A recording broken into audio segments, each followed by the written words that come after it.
Okay, guys. This is the continuance of the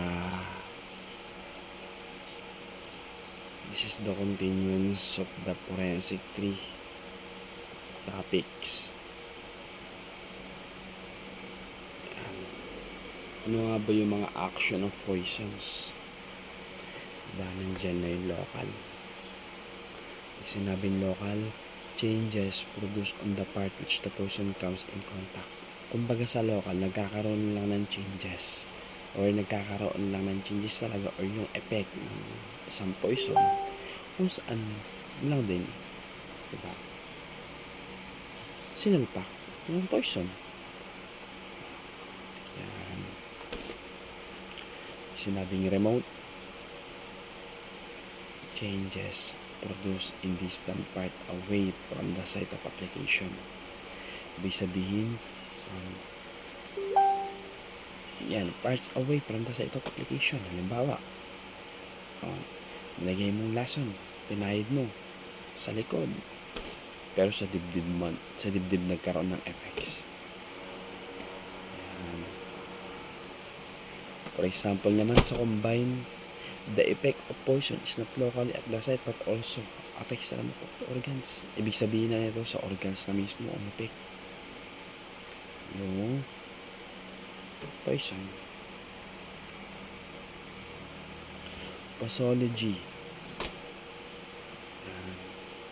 a branch of science that treats of the form and quantity of medicine to be administered within a certain period.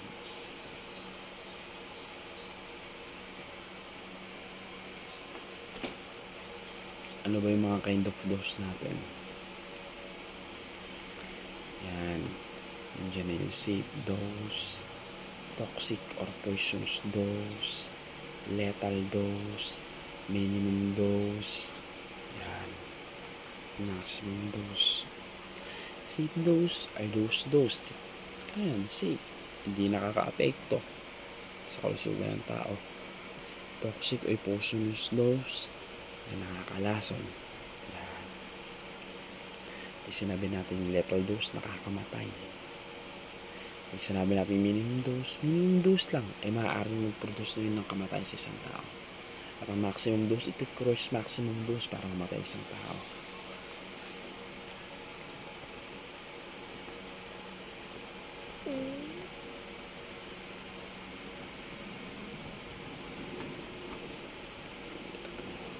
Pwede natin balikan yung acute poisoning.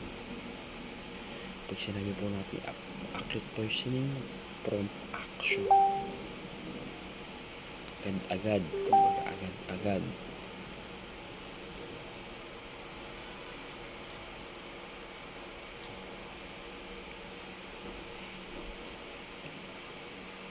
Pag sinabi subacute poisoning, cases short duration and extreme violence. Nangyayari to in short duration of time. Sa chronic poisoning naman, it is a gradual deterioration of the function of the tissues. Ibig sabihin, unting-unting umihina yung tissues natin sa katawan pag nakatagap tayo ng ganitong klaseng lason.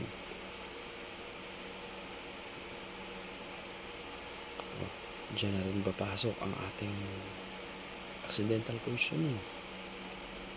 Ang bawa ng accidental poisoning. Yan, yung mga without knowing them na mamamatay pala sila, malalason pala sila, diba? Other than their intent, kumbaga wala talagang intent na manlason.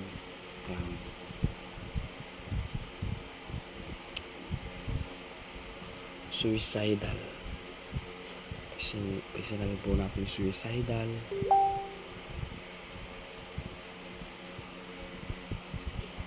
nakakamatay. Wala siyang self-preservation, kundi gumagawa talaga ng ways para mampatay yung sarili nila. Isang example dyan, sa silver nga, iinom sila na panili sa silver. Next, homicidal poisoning. May gusto na silang patayin na tao. May gusto na silang lasunin. On our review, what are those 3 action of poison? Nandiyan yung local, remote, and combined. Diba? Changes produced on the part which the poison comes in contact. Diba? Local. Kung saan lamang in-apply yung lason, dun lang din magkaka-effect. Sa remote naman, kung saan na-produce ang lason, sa kabila makikita ang effects ng lason. Sa combine naman, dito sa remote organs na po makikita. Yan.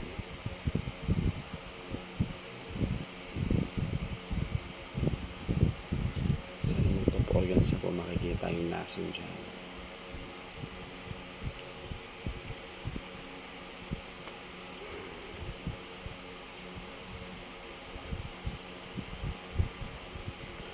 Pathology, a branch of science that treats of the form and quality of medicine to be administered within a certain period.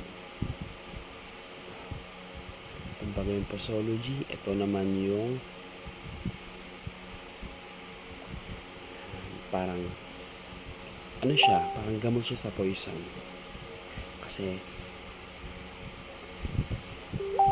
binababa niya agad mismo yung lason.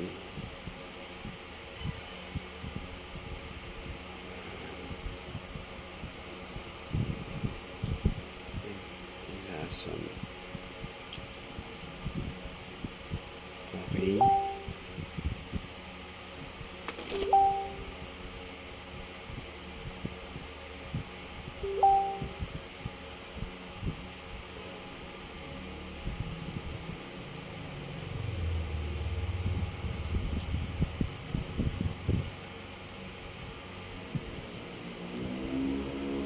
Ayan yung mga kind of dose natin.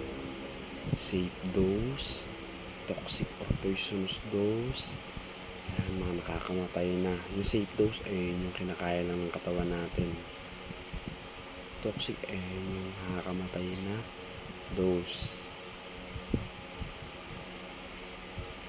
Lethal dose, yan. Nakakamatay din na dose.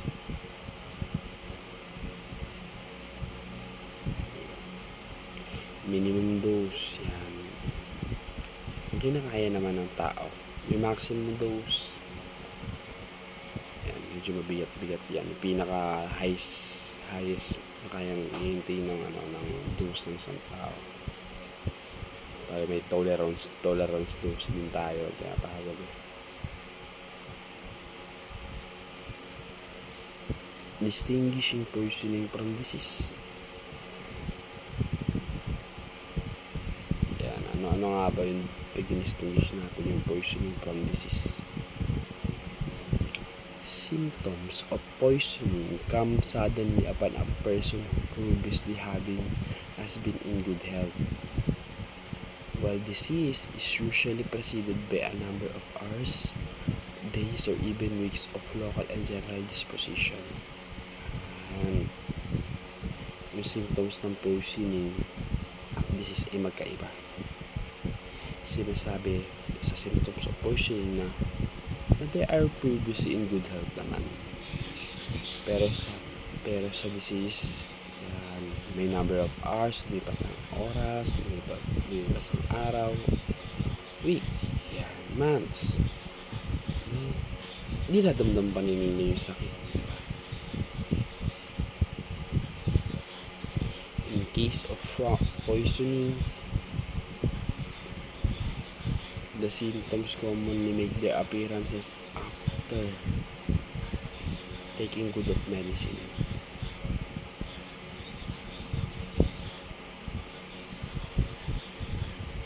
Kumbaga nababawi din pala nila agad ito.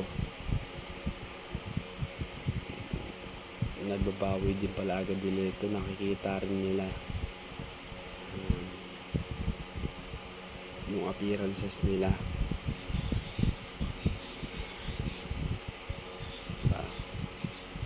kumbaga bumabalik yung appearances nila.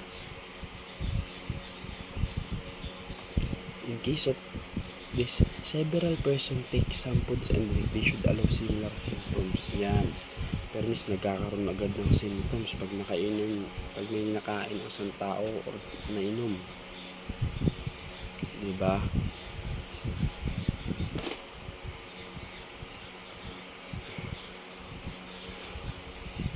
Dapat i-allow lang nila kung anong symptoms na yun, kung ano man yung symptoms, negative man, diba? Kaya kailangan ina-allow po natin yung pagkain at ini-intake ng katawan natin, diba? Kasi tayo rin naman yung mag-benefit or makakaranas kung anong symptoms sa atin yun.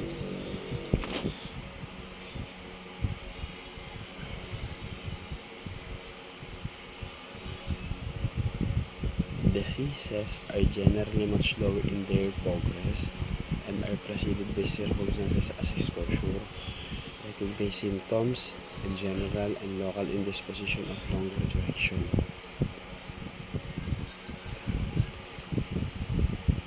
Kumbaga yung diseases, kumbaga, eto, unti-unti itong gagaling eh. At nare-recognize symptoms na hindi naman agad-agad. Diba? Ganun yung diseases. Sa ano kasi, sa poison kasi, masyadong general na poison, na lason. Diba? Tsaka mas longer duration ng time. Diba? Pag sa disease, nangyari. Pag diseases, general treatment of poisoning. Kaya may mga treatment tayo ng poisoning. Removal of poison from stomach. And masyado na itong ginaganapan talaga para tanggalin yung lason. Tinatanggal yung lason sa tiyan natin.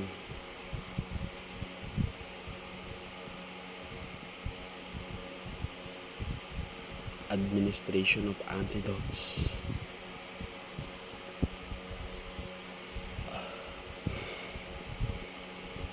Ayan, matetreat yung lason with the use of our antidotes. Ayan. Mga gamot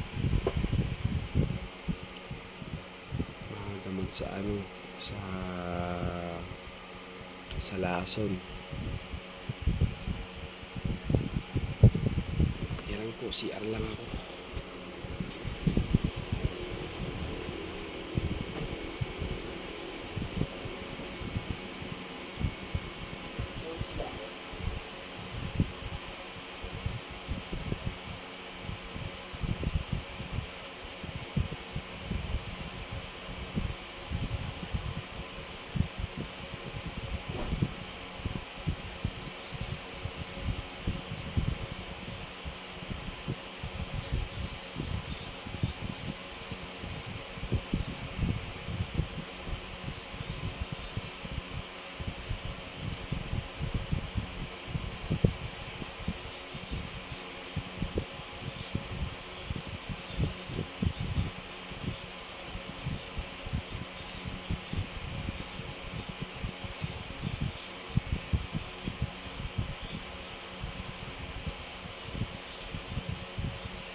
interrupted dahil na CR po ako. Paano nga ba natitreat yung poison? Elimination of poison by excretion sa pag-ihi. Ba? Ano pa? Stimulation and other symptomatic treatment. Ano yung stimulation and other symptomatic treatment? Yan, mga paggamot.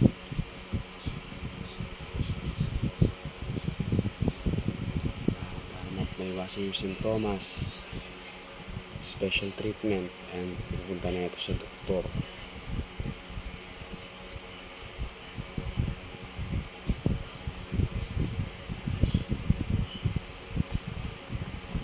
Sa investigation of fatal cases naman tayo.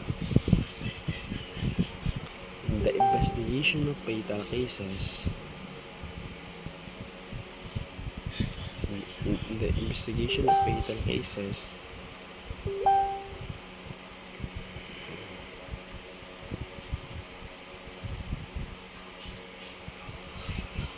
it is not necessary that an investigator should be an expert in the poison, since a medical legal officer and toxicologist will assist in investigation.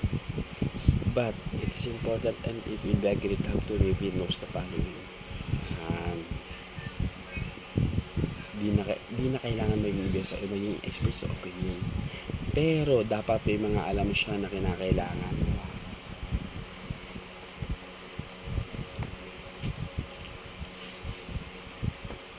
Nung una, symptoms of various kind of poisoning. Dapat di lang isa. Yung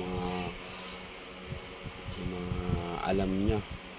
Mga sintomas na nasunod, madami, diba? Pananakit ng tiyan, pananakit ng ulo, diba? Panghihina, pasakit sa puso. Ano yung mga sintomas? Bubula yung bibig.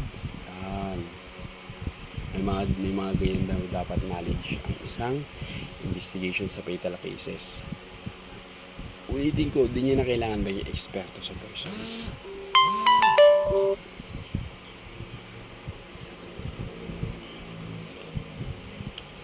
Pangalawa, the lethal dose of poisoning. Ano nga ba yung dose, diba, na makakamatay sa isang tao?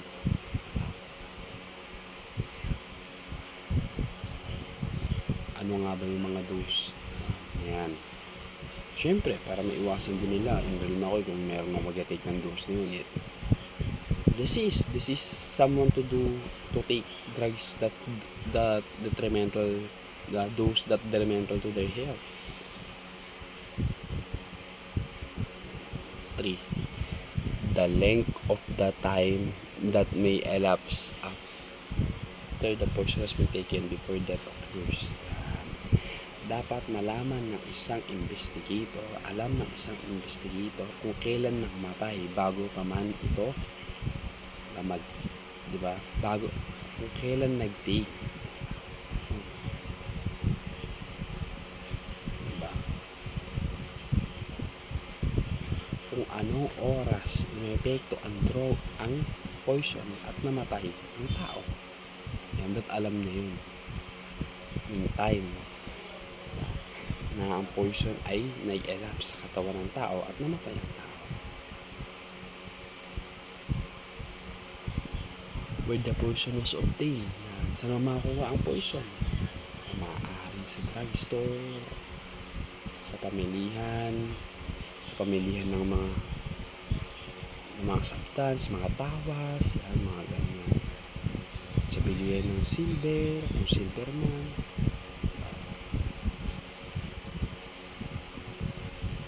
Ano pa ba? Basta sa tindahan, marami yan. Maraming lason na nabibili sa tindahan.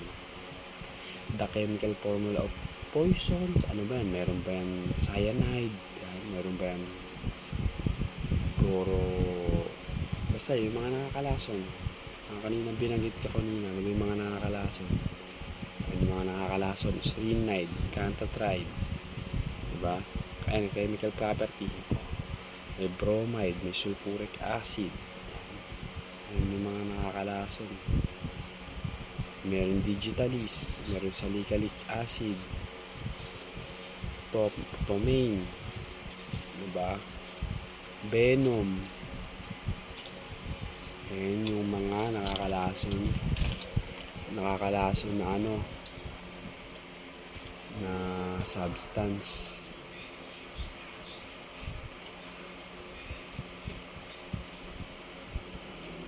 Ano pa ba? Mga substance na yun. Strychnine, diba? Hydrochloric acid, sa mineral naman yan. Ayun, bro. Oo nga mga tol, may nagawa ako.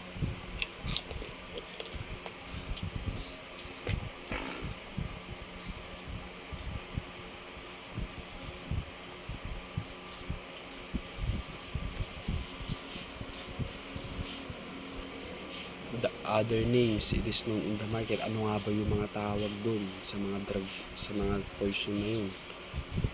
Yan. Ano ba tawag sa pambili ng silver ba? Masyadong ano yung time research natin.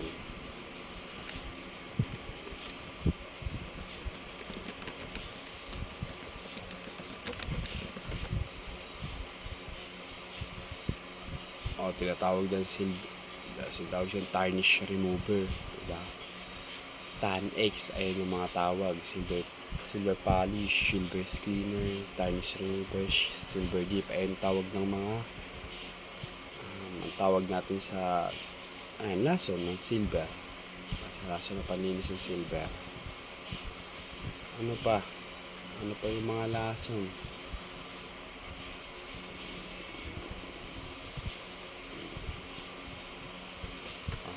Mag-iba tayo. Other type of poison. Research natin. Other type of poison. Meron pa mga poison dito. Yan. Toxins. Yan. Produced by living organism. Venom. Yan.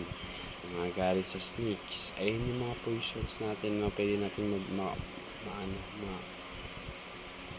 ma-obtain. Diba? Pesticides. Ay, mga pampeste pala na mga pampesting substance na take mo. Diba? Ano pa ba?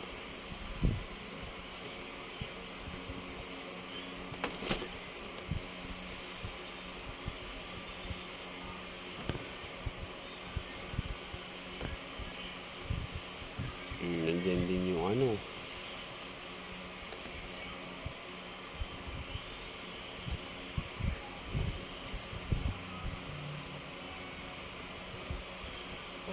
ito, to be additional, yung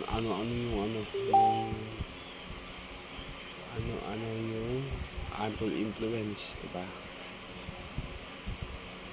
Ng poisons. Bane, maaaring magkaroon ng bane, a source of great harm or misery, diba? Sa lason. Malignancy, harmful or corrupting influence. Maaari silang, ito talaga yung makukurap talaga yung buong katawan pag talagang naano mo yung lason, na-take mo yung lason. Sa pestilence, masyado na itong broad yung pestilence Other poisons. Other poison substance.